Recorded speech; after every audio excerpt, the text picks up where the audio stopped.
Hi, I'm Kat, and today I have for you a true crime case, a word in Romanian, and I'll also be doing my makeup at the same time.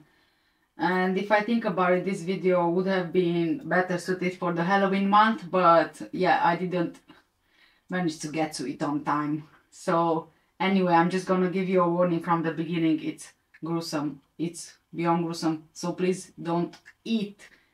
Please don't eat. No eating, as you can tell from the title probably.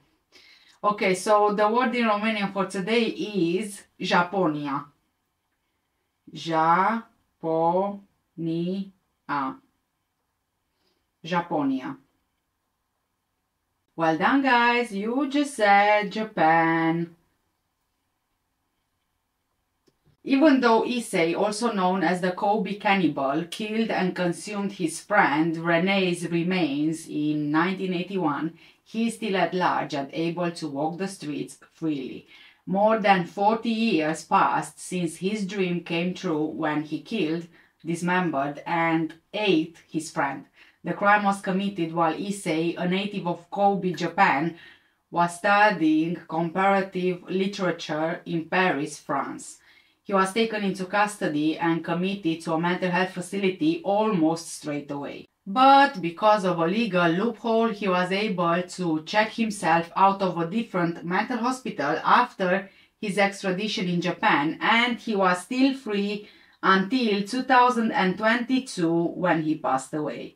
He even made a living off of his crime in the years since 1981 and gained a lot of notoriety in Japan.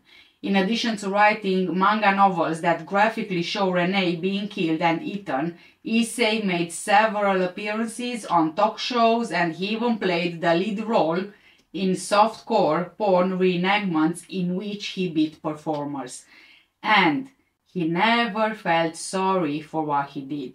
It sounds as though he was thinking that talking about his crime is the most natural thing in the world. And his intention was, even before he died, to do it once more.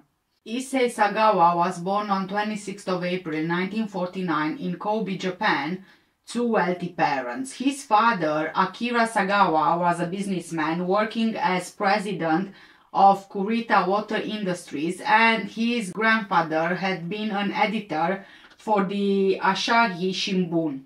Issei was born prematurely, and he was so small that he could fit in the palm of his father's hand. And being such a small baby, he was at more risk of developing various illnesses. Issei developed enteritis, a disease of the small intestine. He eventually recovered after receiving several injections of potassium and calcium in saline. Issei's fragile health and introverted personality led him to developing a strong interest in literature.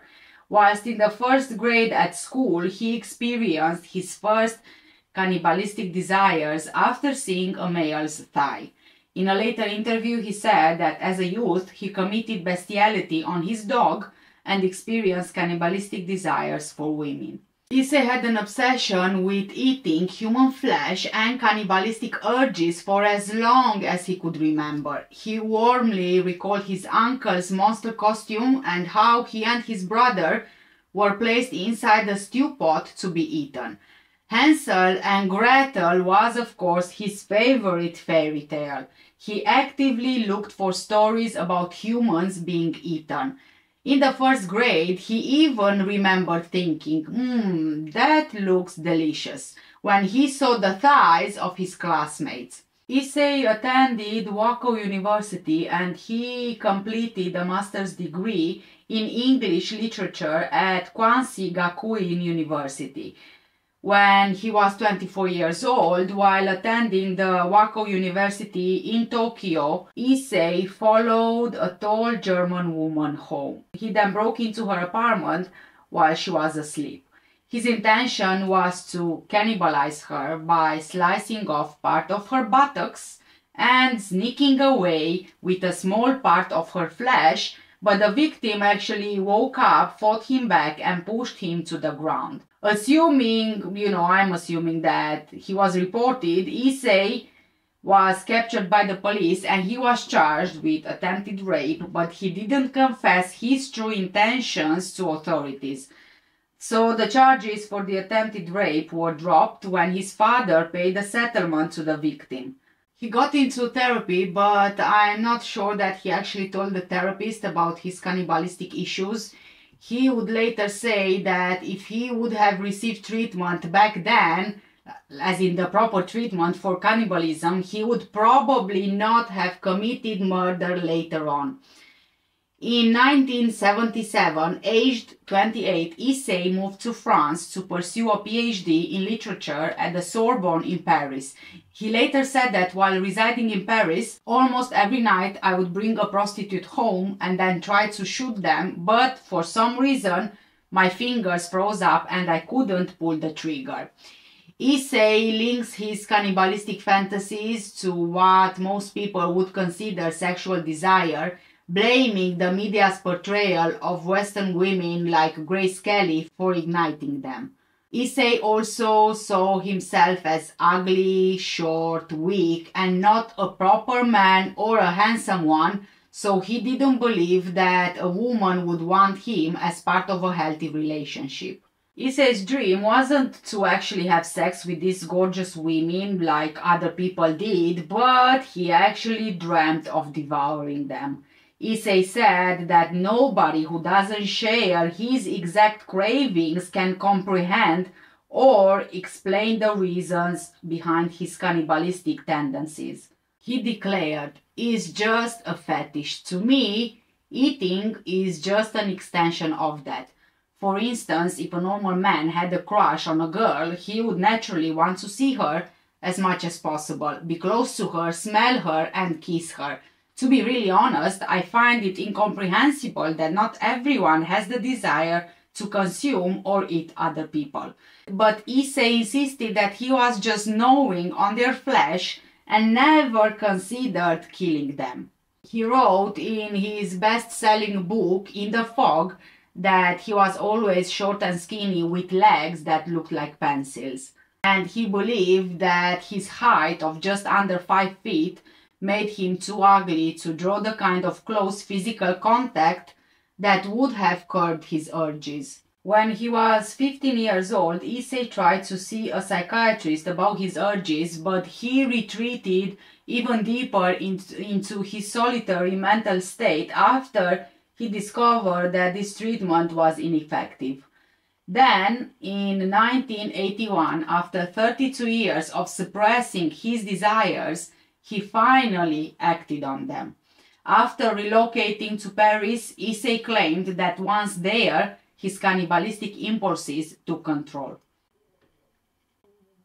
He wrote in his book, and I'm going to repeat from the beginning so that we don't get lost in the phrase, "I would bring a prostitute home almost every night and then try to shoot them from behind."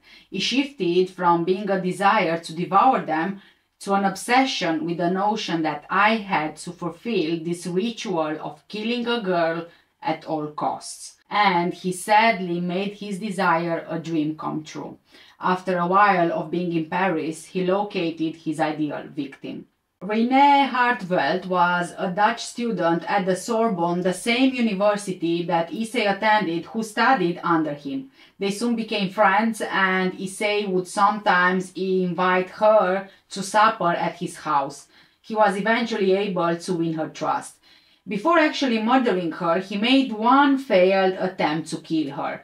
When her back was turned, the gun misfired the first time.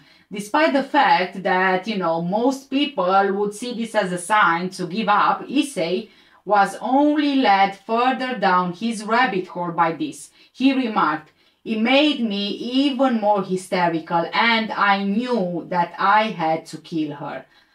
Sadly, I wasn't able to find much information on our victim René. It seems that the police are keeping a lot of information private. From what I could find, René Hartveld was born in either 1955 or 1956 in Netherlands.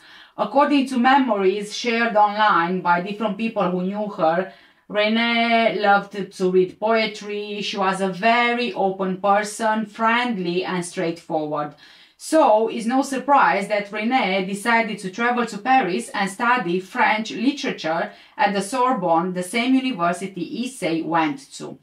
After Issei tried to kill René the first time, he managed to follow through the very next night. This time, the gun fired instantly, killing René. On 12th of June 1981, Issei, who was by then 32 years old, invited René to dinner at his apartment at 10 Rue Erlanger under the excuse of translating poetry for a school assignment.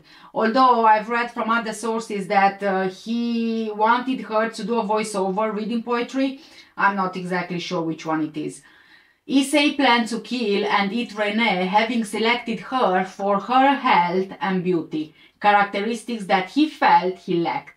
Issei considered himself weak, ugly and small, and he later claimed that he wanted to absorb René's energy. René was 25 years old and she was 178 centimeters tall, 5 feet 10 inches. So obviously she was taller than he was. After she arrived at the apartment, she started reading poetry at a desk. She was with her back to Issei when he shot her in the neck with a rifle. Issei said that he fainted after the shock of shooting her, but then woke up realizing that he had to carry out his plan. Okay guys, so here we are going into some really gruesome details and disgusting details, so get ready, this is the last warning. Issei, after killing René, he raped her corpse, but he couldn't actually bite into her skin because his teeth were just not sharp enough, so he decided to leave the apartment and he bought a butcher knife. Issei ate various parts of René's body, eating most of her breasts, face, buttocks, feet, thighs and neck, either raw or cooked, even admitting that he swallowed her, get ready for this, he swallowed her clitoris whole because she was on her period at the time and he just didn't like the smell of menstrual blood. And he saved other parts of her body in his fridge. Jesus Christ. I feel like my stories are getting more and more gruesome the more I do this. Issei was only briefly regretful before he was overjoyed. Quote, I considered making an ambulance call. Then I realized, hold on, don't be foolish. After 32 years of dreaming this is finally happening, you can finally say. I cut into her buttocks, first thing I did. I saw only the fat under the skin regardless of how deep I cut. It appeared to be corn and it took some time to get to the red meat. As soon as I saw the meat, I used my fingers to tear off a chunk and put it in my mouth. For me, it was genuinely a historic occasion. End of quote. Issei finished by saying that the only thing he regretted was not having eaten her while she was still alive. Eating her living flesh was what I truly wanted to do. My ultimate goal was to consume her, not necessarily to kill her, but nobody believes me. I wonder why nobody believes you. Oh God. He later said that the meat tasted like tuna. It was soft and odorless. Issei also took photos of René's body at each eating stage. Obviously, he couldn't eat all of it so quick, so once the remains were not fresh anymore and they started decomposing, Issei tried to dump the remains in a lake. And before I carry on, you guys, I found so many crime scene photos, proper crime scene photos of the organs and all of the body parts that Issei prepared for himself to eat. And I'm not going to show you these photos. You can Google them. As soon as you Google his name, you're going to find the photos because they are just, sorry, they are disgusting. But, just stuff on plates and in bags and all these kind of things. So I almost fell sick when I saw those photos. So I don't know, I'm warning you, if you do want to see them, just warning, it's disgusting, beyond disgusting. So Issei disposed of what was left of René's body 2 days after she was killed. He had frozen or eaten most of her pelvis, so he called for a cab after packing her head torso and legs into suitcases. Oh my god, this look is not staying. Oh, for God's sake. Hold on. I never like this kind of headbands because they always go backwards. There was a quiet lake in the Bois de Boulogne park where the taxi dropped him off. Several people saw the suitcases dripping blood, and so they alerted the French police that he had intended to drop the suitcases in the lake. He was caught by the police in the act, actually. And he made a straightforward confession. I killed her to eat her flesh. He later told the Japanese magazine, after being asked if he would have been happy to just consume some part of her body, such as her hair or fingernail clippings, he responded, "If I think about it now, if instead of her flesh I'd been able to obtain her pubic hairs or urine and put them in my mouth, I might have been satisfied. But I wasn't able to bring myself to ask. I guess I was afraid my asking her for it would have disgusted her."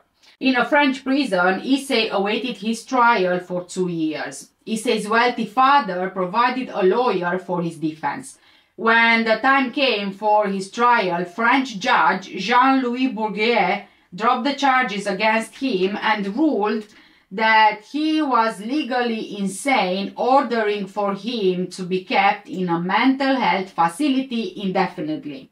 So now you might ask yourself, why did I say at the beginning of this video that he was free until the day he died, until 2022? Well, we'll soon get there as well. After a visit by the author Inuhiko Yomota, Issei's account of the murder and its aftermath was published in Japan under the title In the Fog. Issei became quite famous in Japan, even a celebrity, probably because of the French authorities deciding to deport him to Japan. He was immediately committed to Matsuzawa Hospital in Tokyo. His examining psychologists all declared him sane and found that sexual perversion was his sole motivation for murder. Following his deportation, he was supposed to live out the remainder of his days in a mental health facility in Japan. But he actually didn't, and this is where I'm getting at. In France, his files were sealed, and even though they had been requested by the Japanese government, France didn't release these files. As a result, Japan had no legal basis to prosecute Issei, and they were therefore forced to release him. On December 12, 1986, Issei Sagawa left the psychiatric hospital in Tokyo by checking himself out of it. And after that, Mr. Cannibal Issei was free. Issei was free to move about his home city of Tokyo. Issei even said that around June every year, when women start wearing less and exposing more skin, the desire to eat people becomes really intense. Oh, look at this.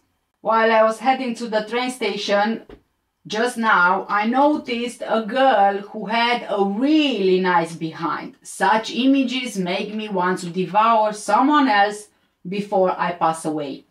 What I'm saying is I can't bear the thought of living this life without ever tasting that derriere that I saw this morning or her thighs. I want to eat them once more while I'm still here, just to make sure I'm satisfied when I pass away. Yes. Issei even had a plan in place on how to achieve this. He went on to say, "To truly enjoy the inherent flavor of the meat, I believe that either sukiyaki or shabu shabu, lightly boiled thin slices, is the best option." However, Issei, as far as we know, abstained from cannibalism for the remainder of his time. But that didn't stop him from making money off of his offense. He reviewed restaurants for Japanese magazine Spa and was successful giving talks about his vices and urges at the lecture circuits. Additionally, he had 20 books published, extremely intimate fantasies of beautiful girls. His most recent book features both his own and well-known artists' illustrations. He said, "I hope that after reading it, people will no longer view me as a monster at all." I'm not sure how people will be able to do that. I'm not sure. Issei Sagawa allegedly had 2 heart attacks in 2015, and he was also a diabetic. In 2018, there was a conversation recorded or heard by French directors between him and his brother. "If I were your brother, would you eat me?" Issei just responded with a stare and quiet. In 2005, Issei's parents died and he was prevented from attending their funeral, but repaid their creditors and moved into public housing. He received the welfare benefits for a time. In an interview with Vice magazine in 2011, Issei said that being forced to make a living while being known as a murderer and cannibal was a terrible punishment. Go figure. I wonder how the punishment was like for Renee, because she lost her life. In 2013, Issei was hospitalized from a cerebral infarction which permanently damaged his nervous system. He later lived alone and he needed daily assistance, which was provided by his younger brother or other caregivers. At the time, he claimed to have regretted his obsession. He died from complications of pneumonia at a hospital in Tokyo on 24th of November 2022 at the age of 73. And he died a free man. Renee's family vowed to get Issei convicted in Japan, but sadly that never happened, and to this day Renee never got the justice she deserved, and her family will never have full closure over what happened to Renee. And it's so heartbreaking. It honestly is so heartbreaking. They will never be able to get justice. Renee will never be able to have justice.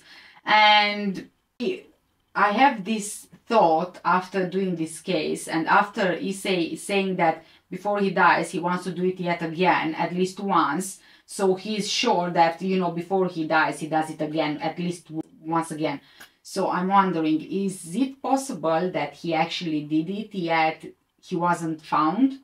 It's kind of, you know, if you're a cannibal and if he had these desires since he was a child, once he tasted that as a cannibal, I'm not sure that he would be able to stop himself, or maybe because he dismembered his victim and consumed her body parts, maybe he had another victim and he did the same, except that he maybe disposed of the other body parts somewhere, and you know, the corpse was not found. So it's very much possible that he did it again, but we just don't know. This is just what goes through my mind, because I think that being a cannibal and, you know, his desires since he was a child is kind of weird that he would only do it once. I don't know. You guys, you let me know what do you think in the comment section down below. For now, take care, stay safe, and I will see you in the next video. And I'm hoping you are not eating, or you have not eaten. I don't know when I'm going to be able to eat.